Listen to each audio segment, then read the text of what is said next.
Salut à tous, j'espère que vous allez bien. Donc, je reviens encore vers vous pour vous partager les choses de cette réalité du visible. Alors, comme je le dis constamment dans mes partages, que Salomon dit qu'il n'y a rien de nouveau, ce qui a été, c'est ce qui est et c'est ce qui sera encore. Et que le physique est le reflet du non-visible et que le Créateur, par son verbe, parle tantôt d'une manière, tantôt d'une autre, et là on y prend point garde. Alors, toi qui m'écoutes aujourd'hui, si tu ne prenais pas garde autrefois, dès à présent, commence à prendre garde par rapport à ce que tes yeux peuvent voir, tes oreilles peuvent entendre, tes sens peuvent percevoir au travers de la nature. Analyse bien la situation, retiens ce qui est bon et transmets-le également à tes enfants afin qu'ils puissent sortir de l'ignorance. Parce qu'il y a une formule qui dit que l'homme, la femme, l'enfant, l'être, la créature périt faute de connaissance. Donc il est primordial pour nous de fusionner avec le savoir, afin d'avoir une meilleure visibilité des choses. Est-ce que vous comprenez? Et encore, nos pères, nos mères, dans les temps d'autrefois, ont toujours eu à appuyer leur dire, pas des métaphores, des énigmes, des paraboles, des dictons, et en utilisant également des éléments de la faune et de la flore, et ils ne peuvent pas aller au-delà, car la loi du Créateur le veut ainsi. Nous sommes contenus dans une sphère, dans une bulle, dans un globe. Est-ce que vous comprenez? Alors, je reviens encore vers vous pour vous partager une histoire rocambolesque, en fait, pour vous montrer que ce personnage de Zola, en fait, c'est un agitateur. Est-ce que vous voyez? Un agitateur de foule. Qu'il n'a aucune substance telle qu'il a voulu ou telle qu'il veut faire comprendre. Il est venu en fait sur la toile pour dire qu'il est le deuxième né de la création, qu'il est le petit frère de Jésus, qu'il a assisté à la création, qu'il connaît toutes choses, qu'il a les questions à toutes, il a les réponses à toutes choses. Pourtant, c'est faux. Tous les livres qu'il a eu à sortir, comme ce fameux livre et d'autres livres également, que lui il appelle le livre, l'initiative le plus machin truc. Je lui ai demandé plusieurs fois de nous montrer les statistiques en fait des ventes de ce livre ou des autres livres. C'est du n'importe quoi, de la pourriture, des excréments spirituels. Je vais te démontrer encore une fois de plus au travers de ton livre et en utilisant également quelques versets également des Bibles classiques que selon toi, ton Koudoumane alias Jésus-Christ des Bibles classiques en fait n'était pas un véritable sauveur de l'humanité. Est-ce que vous comprenez? Voilà, ton Koudoumane que tu appelles Djoki Sabé en ta langue Koudoumane, Djoki Sabé n'est pas un sauveur. Je vais te démontrer en utilisant, en prenant les versets de ton livre et en utilisant également des versets. Parce que dans ton livre là, il y a des parties que tu n'as pas, tu as coupé certaines parties en copiant, tu as copié-collé également d'autres choses. Ou tu as retranché d'autres choses. Or, il y a une formule qui dit qu'on ne devrait pas retrancher les choses. Maintenant, tu es venu retrancher. Est-ce que vous voyez? Donc, on va aller dans le livre de Jean. De Jean 11. Jean 11 au verset 47. Jean 11. Oui. Jean 11. Moi, je t'ai dit que toi et moi, c'est jusqu'à Longela Bundea. Est-ce que vous comprenez? Toi et moi, Zulula, toi et moi, on va lancer le convoi. Voilà. Je t'ai averti que moutons marchent ensemble, mais ils n'ont pas les mêmes prix. Est-ce que tu comprends? Je t'ai dit que tu as frappé à la mauvaise porte cette fois-ci. Si tu as eu à faire tes choses, à calomnier les gens, à gâter les choses des autres, si tu as et ils t'ont laissé, moi, je ne te laisserai pas. Tant que j'ai le souffle de vie, quand tu vas sortir une vidéo, quand j'aurai la force de pouvoir travailler, de faire des vidéos, je ferai des vidéos contre toi. Seulement contre toi. Et tu vas apprendre qu'il y a des choses qu'on ne touche pas. Est-ce que tu comprends? Il y a des choses qu'on ne touche pas. Tu vas lire l'heure. Ok. Alors, dans Jean 11, 47 à 53, Jean 11, 47 à 50, il est dit, le titre c'est Assemblée du Sanhédrin et décision contre Jésus, que lui l'appelle Koudoumane Djoki Sabé. Alors les principaux sacrificateurs et les pharisiens assemblèrent le Sanhédrin et dirent, 2 points, que ferons-nous? Car cet homme fait beaucoup de miracles. Maintenant, allez comprendre ce qu'il veut dire, ce qu'ils appellent miracle là. Moi, j'ai déjà fait des enseignements pour démontrer ce qu'on appelle un miracle. C'est sur ma page, la grande purification. Vous pouvez taper sur YouTube, vous verrez. Alors, si nous le laissons faire, tous croiront en lui et les Romains viendront détruire et notre ville et notre nation. L'un d'eux, Caïphe, eut la révélation et voilà ce qu'il va dire. Qui était souverain sacrificateur cette année-là, leur dit, 2 points. Vous n'entendez rien, vous ne réfléchissez pas qu'il est de votre intérêt ou de notre intérêt qu'un seul homme meure pour le peuple et que la nation entière ne périsse pas. Alors, Or, il ne dit pas cela de lui-même, mais étant souverain sacrificateur. Cette année-là, il prophétisa que Jésus devait mourir pour la nation, que lui, il appelle Koudoumane Djo Kisabe. Et ce n'était pas pour la nation seulement, c'était aussi afin de réunir en un seul corps les enfants de Dieu dispersés. Pendant que Jésus, lui, il appelle les enfants de Dieu, eux aussi de leur côté, ils appellent aussi les enfants de Dieu qui sont dispersés. Finalement, on doit suivre qui? Les sacrificateurs là, du Sanhédrin, ou bien on doit suivre Jésus. Mais comme je vous ai dit, Zoula lui va vous démontrer que ce Jésus-là n'était pas vraiment le sauveur de l'humanité. C'était un poltron. C'était un peureux. C'est pas quelqu'un qui peut se mettre devant pour secourir les autres, tel qu'on a voulu nous faire croire. Non. Tel que Zoula veut nous faire croire que c'est quelqu'un qui a mis sa poitrine devant pour dire que vous mettez-vous derrière, je vous préserve. Non. C'est faux. C'est faux. Voilà. On dit que dès qu'il a su cela, ce personnage de Jésus, dans son coup de main, dès qu'il a su ça, voilà ce qu'il va faire. Dès ce jour, il résolut de le faire mourir. C'est pourquoi Jésus ne se montra plus ouvertement parmi les Juifs, dont il a pris peur et il a fui. Voilà celui que Zoula vient nous montrer que c'est lui le sauveur de l'humanité. Celui qui est venu soi-disant te sauver, toi, si tu acceptes Zoula, hein, toi qui acceptes Zoula, les paroles de Zoula, l'évangile de Zoula, voilà celui dont il est venu montrer qu'il est venu te faire. Mais c'est la même chose que j'ai dit à Zoula. Toi, tu es venu faire sauver qui? Mais c'est les gens qui te nourrissent. Toi, tu les sauves en quoi? Pendant qu'ils vont travailler nuit et jour pour te nourrir, toi, tu dors chez toi. Tu restes dans les hôtels, tu fais les vidéos. Je t'ai demandé plusieurs fois, Zoula, d'aller au Cameroun, d'aller aider. Tu dis que tu es l'un des 2 purificateurs Sawa. Mais va dire cette histoire-là aux Sawa qui sont au Cameroun. Maintenant, tu veux arnaquer également la population tanzanienne. Tu es en train de les réunir pour les raconter des bobards. Rentre au Cameroun. N'est-il pas dit que la bonne charité commence par soi-même? Rentre au Cameroun. Va ranger, va régler la chefferie duc. Mais peut-être tu peux être un chef là-bas chez les Sawa. Hein? On peut te nommer chef du village là-bas. Chef de canton là-bas. Pourquoi tu ne parles pas? On va te fouetter là-bas et tu vas confirmer. Vas-y. Vas-y. On ne t'a jamais invité. Tu es même en France. Tu dis que tu es un grand homme. Mais pourquoi l'État français ne reconnaît pas ça? Pourquoi on ne t'a jamais invité dans les plateaux télé? Il a fallu que les membres du groupe, le jour où tu es allé au Cameroun, que Radio, si c'est FM quoi là, te invite. Parce que les membres du groupe cotisaient de l'argent pour ça. Mais depuis là, pourquoi on ne fait plus ça?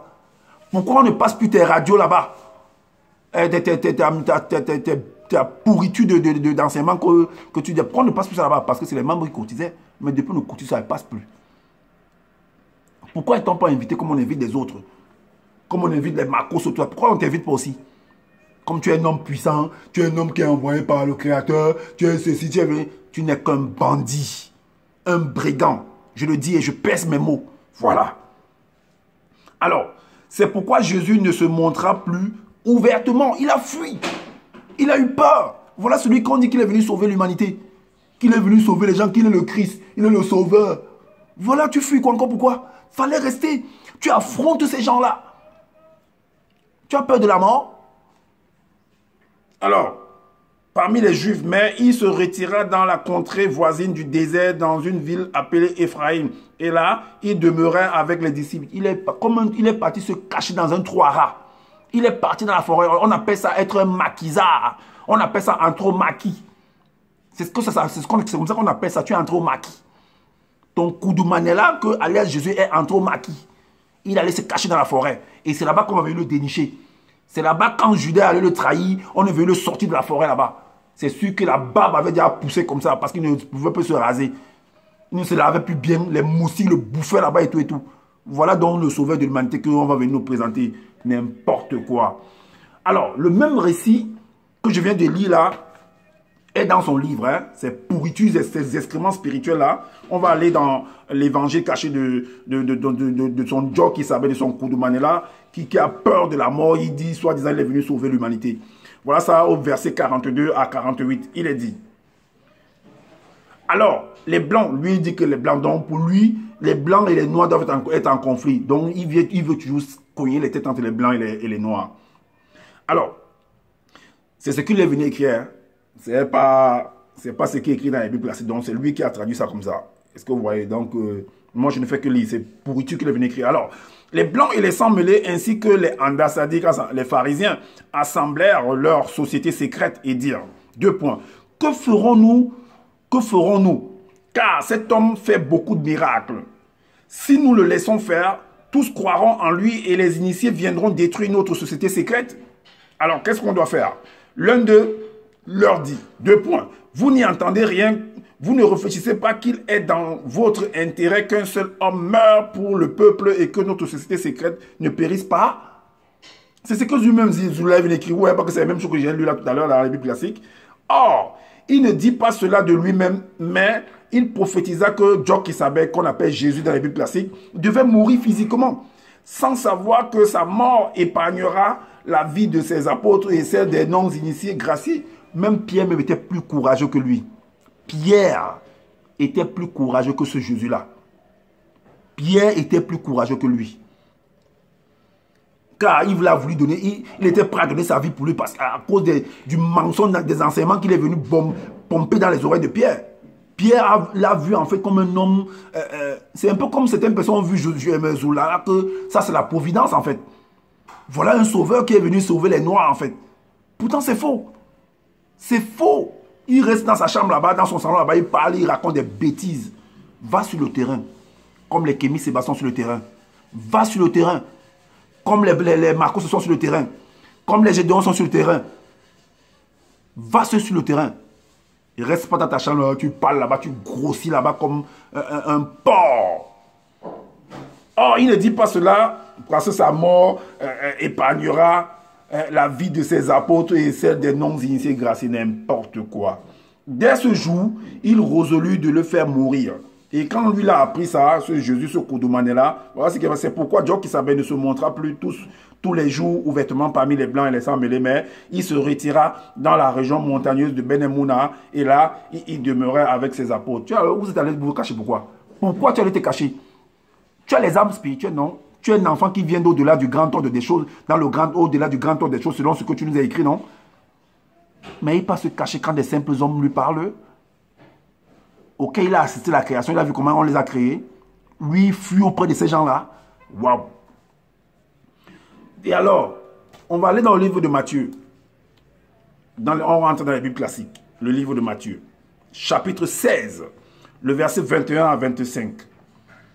Il est dit, chapitre 16, verset 21 à 25, il est dit que Simon-Pierre répondit, tu es le Christ, le Fils du Dieu vivant.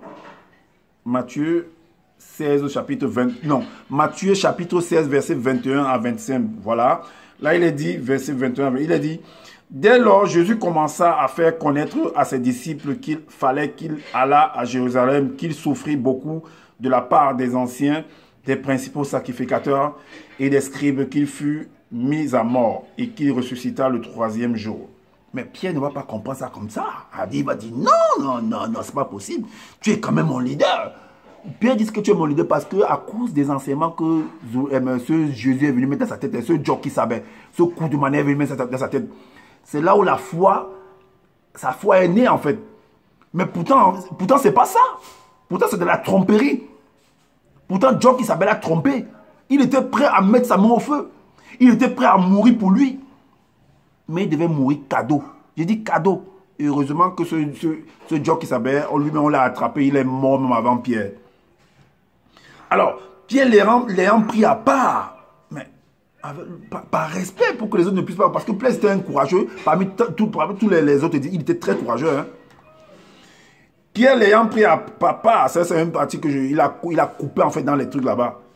Pierre l'ayant pris à part, se mit à le reprendre. Ah oui, il n'a pas froid aux yeux, hein, et dit, à Dieu ne plaise, Seigneur, cela ne t'arrivera pas. Je mets ma main sur la poitrine. Tu mets ta main sur la poitrine pour qui? Pour ce pour cet enfant illégitime. Mais Dieu que ça c'est un enfant illégitime. J'ai fait des enseignements sur ça. C'était un enfant illégitime. Parce que Marie l'a conçu.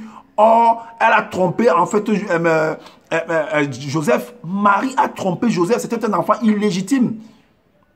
Et Deutéronome 23, 2 dit quoi? Hors de l'assemblée. Ce genre d'enfant-là, c'est Deutéronome qui le dit. Et c'est écrit dans ton livre également, Zola. Mais Jésus, il veut se faire un genre. Il veut gonfler pour montrer à Pierre que non, mais attends, tu parles à qui? Moi, je suis quand même courageux. Mais laisse faire. Mais attends, je n'ai pas peur de ces gens-là.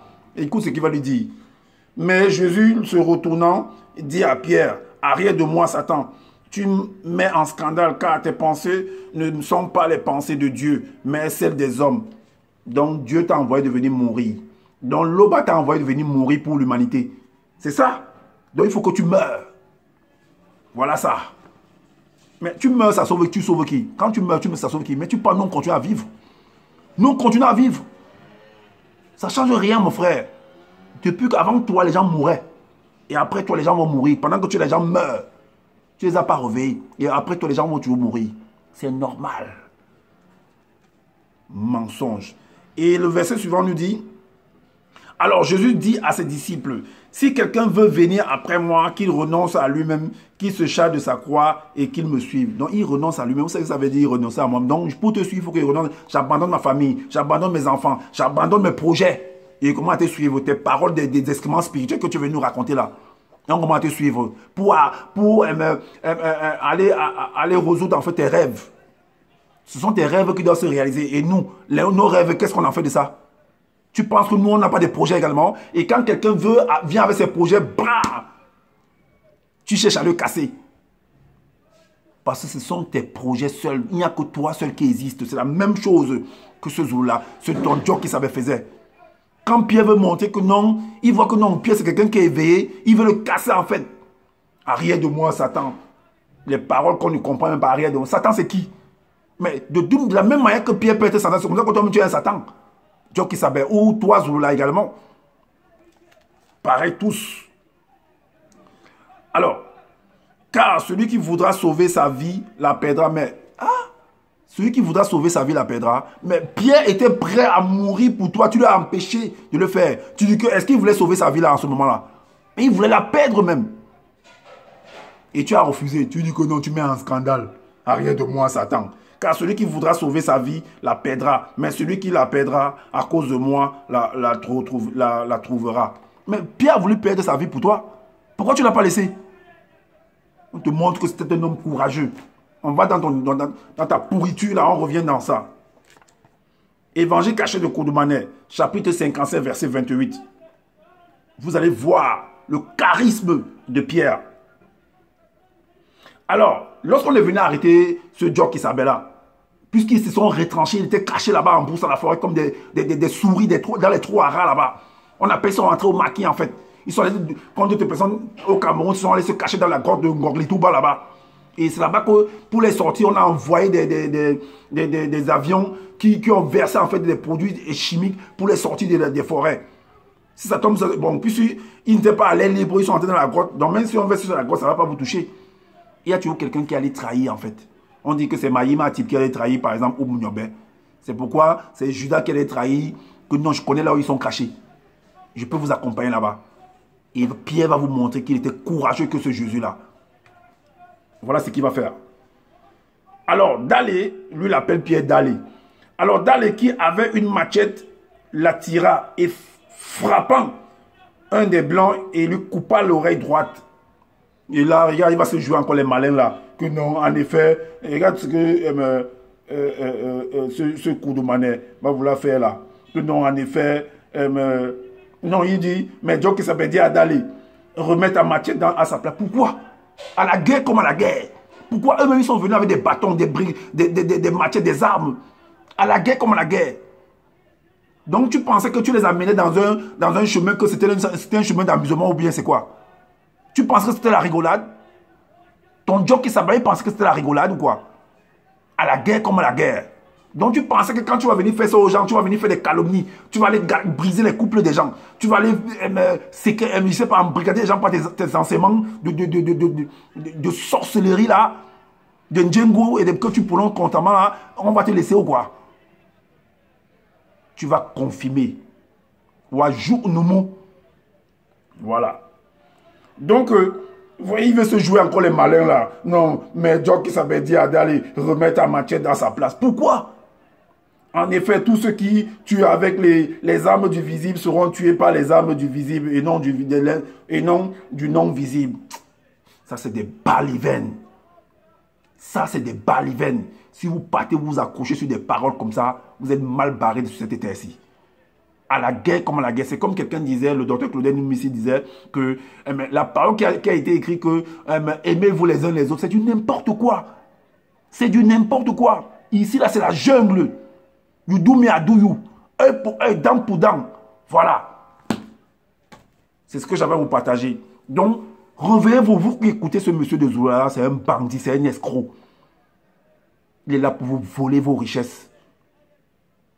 Alors, dites-nous ce que vous pensez par rapport, en commentaire, ce que vous pensez par rapport à ce que vous venez d'entendre. Comme je l'ai dit constamment, je n'ai pas la science infuse. Donc, si vous trouvez qu'il y a des manquements par rapport à ce que vous venez d'entendre, faites des vidéos pour pouvoir éclairer les uns les autres. Et je vous recommande, je vous demande de vous abonner à ma chaîne massivement et de partager également massivement pour faire connaître l'imposture de cet homme-là. Et également, voilà, d'activer la cloche de notification pour être averti des prochaines vidéos, de vous abonner également massivement. Et voilà, de partager, de liker et aussi de prendre soin de votre famille. Prenez soin véritablement de votre famille car c'est très très nécessaire pour les combats que nous aurons à mener aujourd'hui et demain. Est-ce que vous comprenez? Donc, prenez soin de vous-même également et je vous dis à bientôt pour une prochaine vidéo. Ciao.